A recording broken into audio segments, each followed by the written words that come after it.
तो जो silicon based batteries हैं, चाइनीज़ मैन्युफैक्चरर्स ने उन्हें काफ़ी टाइम से काफ़ी ज़्यादा यूज़ कर लिया है। एंड अब ऐसा कोई भी डिवाइस नहीं है जो कि चाइनीज़ ब्रांड की तरफ से आता है और उसके अंदर सिलिकॉन कार्बन बैटरी ना हो। अब सिलिकॉन बेस्ड जो बैटरीज होती हैं, कार्बन बाद में आया था, काफ़ी अलग तरीके से काम करती है क्योंकि ये सिलिकॉन बेस्ड होती हैं। जो लिथियम बैटरीज होती हैं वो एक्चुअली एक हनी कोम डिज़ाइन होता है जिसके अंदर जो है वो चार्ज स्टोर होते हैं और वहाँ से ईजिली एग्जिट कर सकते हैं बिना उसे डैमेज करे, तो उनका लाइफ स्पैन काफ़ी ज़्यादा होता है। बट वहीं पर अगर हम लोग बात करें तो सिलिकॉन जो होता है एक स्पंज की तरह होता है जो कि चार्जेस को अब्जॉर्ब कर लेता है। इसकी मदद से हमें फ़ायदा क्या मिलता है, हम लोग सेम स्पेस के अंदर काफ़ी ज़्यादा चार्ज को इकट्ठा कर सकते हैं। जैसे कि तुमने देखा होगा जितने थिक पुराने टाइम पे 4000, 4500, 5000 mAh के फ़ोन होते थे, उतने ही थिक आज के जो नए फ़ोन हैं उनमें 6000 mAh बैटरी, 7800 mAh बैटरी, अब 10,000 mAh बैटरी भी आ रही है जैसे जैसे टेक्नोलॉजी रिफाइन हो रही है। बट ये तो थी इसकी अच्छी चीज़। इसके अंदर एक और बहुत बड़ा बेनिफिट आता है कि ये बहुत ज़्यादा तेज़ी से चार्ज और डिस्चार्ज हो सकती हैं। इनको अगर तुम चाहो तो 100 वॉट के जो चार्जर हैं उनसे बड़ी तेज़ी से तुम लोग इन्हें चार्ज कर सकते हो विदाउट एनी इशू, और काफ़ी ज़्यादा अच्छे से ये काम करती हैं। एंड कई स्टडीज़ में पाया गया है कि जो सिलिकॉन बैटरीज़ हैं ये लोअर टेम्परेचर्स पर ज़्यादा अच्छा काम करती हैं। लिथियम बैटरीज़ को रूम टेम्परेचर चाहिए होता है, वो लोअर टेम्परेचर पर बड़ी जल्दी डिस्चार्ज होती हैं। बट जो सिलिकॉन बेस्ड बैटरी है ये लोअर टेम्परेचर पर इवन बेटर काम करती है। पर इसके नुकसान भी हैं, और नुकसान जानने के लिए तुम्हें जानना होगा एक्चुअली में सिलिकॉन बेस्ड बैटरीज करती क्या है, काम कैसे करती हैं। अब अगर मैं बेसिक में समझाऊं तो तुम्हें उससे इसके नुकसान समझ आने लग जाएंगे। सिलिकॉन बैटरी में क्या होता है, जैसे जैसे तुम इसे एक बलून की तरह समझ सकते हो, जैसे जैसे तुम इसे चार्ज करोगे ये एक्सपैंड होगी एंड ये काफ़ी ज़्यादा एक्सपैंड हो जाती है, थोड़ी बहुत नहीं काफ़ी ज़्यादा एक्सपैंड हो जाती है, 3 टाइम्स अपने ओरिजिनल साइज से हो सकती है। काफ़ी स्टडीज़ ने अलग अलग डेटा दिया है बट एवरेज में 3 टाइम्स है। इस एक्सपेंशन की वजह से फ़ोन के इंटरनल कंपोनेंट्स पे प्रेशर पड़ सकता है, फ़ोन टूट सकता है, बैटरी स्वेल अप हो सकती है, डिस्प्ले बाहर आ सकती है।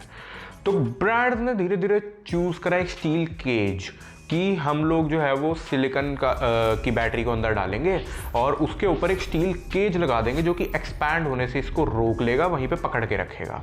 और जब ये डिस्चार्ज होती है तब ये श्रिंक भी होती हैं, तो काफ़ी ज़्यादा स्पेस का चेंज रहता है। अब जैसे फ़ोन के ना बहुत तगड़ी IP रेटिंग होती है तो फ़ोन के अंदर ना एक वैक्यूम बना रहता है।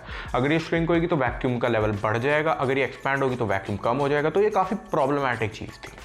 अब इस चीज़ की वजह से इसके ना स्टील का केज लाया गया।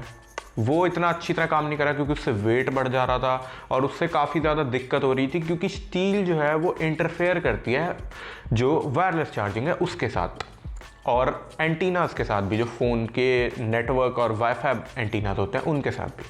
तो धीरे धीरे इसके ना कार्बन को ऐड करा गया, स्टील की जगह कार्बन को एज अ केस चूज़ करा, इसका केज पिंजरा। तो तुम लोग जो नाम देखते हो सिलिकॉन कार्बन SiC, तो एक्चुअली में ये कार्बन एक पिंजरे की तरह है, सिलिकॉन एक्चुअली में बैटरी टैक है। अब यहाँ पर क्या प्रॉब्लम रहती है, एक्सपैंड और श्रिंक ये अभी भी हो रही है, सिलिकॉन की वजह से एक्सपैंड और श्रिंक होगी ही होगी, उसे नहीं रोक सकते। कार्बन जो है वो उसको काफ़ी हद तक केज कर लेता है, बट द प्रॉब्लम इज़ कि वो होती तो अभी भी है एक्सपैंड और श्रिंक, और जब वो अभी भी श्रिंक और एक्सपैंड होती है तो वो इंटरनल क्रैक्स उसके ना माइक्रो क्रैक्स डेवलप हो जाते हैं। जो माइक्रो क्रैक्स उसके अंदर डेवलप होते हैं उससे उसका चार्जिंग का जो सर्किट है वो डिस्कनेक्ट हो जाता है। अब जैसे ही उसका चार्जिंग का सर्किट डिस्कनेक्ट हुआ, अंदर बहुत सारे छोटे छोटे पार्ट्स हैं जिसमें से माइक्रो क्रैक आए तो इतना पार्ट मान लो डिस्कनेक्ट हो गया पूरी बैटरी से, तो तुम्हारी बैटरी चलते चलते 30 से 20 पे आ जाएगी। कई केसेस में तो जो सीवियर केसेस हैं 80 से 20 पर आ जाएगी। ये क्यों? क्योंकि जो हिस्सा बैटरी का चार्ज स्टोर करता था वही बैटरी से डिस्कनेक्ट हो गया। बट ये फिर भी इतनी दिक्कत नहीं है क्योंकि ये डेंजरस बिल्कुल नहीं है, इसके ना कोई प्रॉब्लम नहीं होती। इसके ना जो सेकंड चीज़ आती है कि ये जो है वो फिजिकल क्रैक्स को भी जन्म दे सकता है।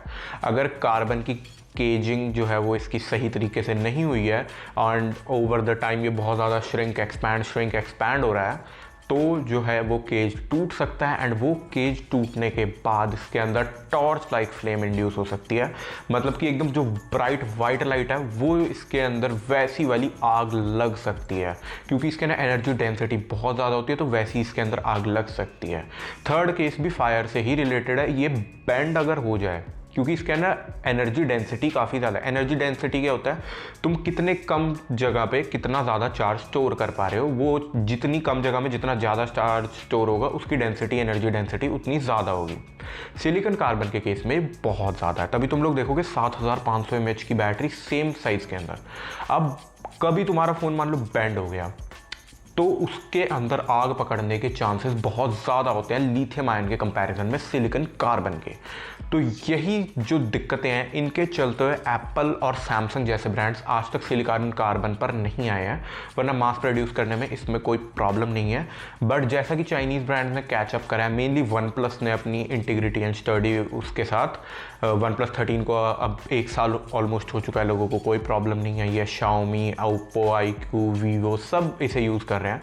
तो मेरे हिसाब से ये जो है अभी मैच्योर हो रहा है। बट लिथियम आयन जो है वो पिछले 30 साल से एग्जिस्टेंस के अंदर है, तो वो काफ़ी ज़्यादा मैच्योर टेक है। बट ये भी अभी काफ़ी हद तक सेफ एंड मैच्योर हो चुका है, जिसके अंदर चार्जिंग स्पीड्स का एडवांटेज है और थोड़ा बैटरी कैपेसिटी का बहुत ज़्यादा एडवांटेज है। बस थोड़ी सी कॉस्टली है उसके कंपैरिजन में बननी, बट अगर सैमसंग और एप्पल बनाने लग जाएंगे तो मास प्रोडक्शन में इसका भी प्राइस नीचे लाया जा सकता है। तो मेरे हिसाब से इन्हीं सेफ्टी कंसर्न्स के ऊपर प्रॉपर स्टडी एंड रिसर्च ना होने की वजह से सैमसंग और एप्पल जैसे ब्रांड इसको यूज़ नहीं कर रहे, क्योंकि सैमसंग नहीं चाहता कि वो एक नए नोट 7 को जन्म दे दे। बाकी तुम बताना कि क्या तुम्हारे फ़ोन में सिलिकॉन कार्बन बैटरी है या लिथियम आयन है, और बैटरी बैकअप कैसा आ रहा है। बाकी ऐसी ही और वीडियोस के लिए हमारे चैनल को सब्सक्राइब कर लो। तुम लोग सब्सक्राइब नहीं करते, और सब्सक्राइब करके बेल नोटिफिकेशन ज़रूर ऑल पे लगा लेना, आधा अधूरा काम नहीं करा करते। बाकी इस वीडियो को लाइक कर देना, एंड कोई भी क्वेरी हो तो नीचे कमेंट सेक्शन में पूछ सकते हो, एंड खुद भी बताना तुम्हारे फ़ोन में सिलिकॉन कार्बन बैटरी है या लिथियम आयन बैटरी। बाकी हमारी आज की वीडियो में बस इतना ही था। Thanks for watching, see you again and bye bye.